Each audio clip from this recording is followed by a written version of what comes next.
Before joining the course, I was just painting based on my best effort basis, while now I'm definitely much more aware artist. I know which technique use, what medium to use to basically express or reflect certain emotions, thoughts or expressions. Hi, my name is Ewelina, I'm from Poland, and 3 months ago I joined ArtBeat to start the course called Certificate in Fine Arts. Over here I'm gonna show you my portfolio and I will share as well my experience. So from the beginning we've learned how to use 6 different mediums.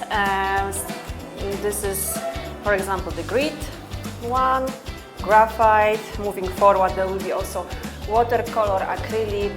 My overall experience is great. That's why I also decided to continue with another course in the same school, which is oil painting. So the teacher was wonderful, and that's also the reason why I decided to continue with ArtBeat and Znamrata, because she's definitely a very inspiring person, and what's most important, a great professionalist. And that's why I want to gain even more knowledge from her. So apart from learning how to use 6 different mediums, I also learned different techniques per medium. I improved definitely my skills in the painting, what is visible in the outcome of my work.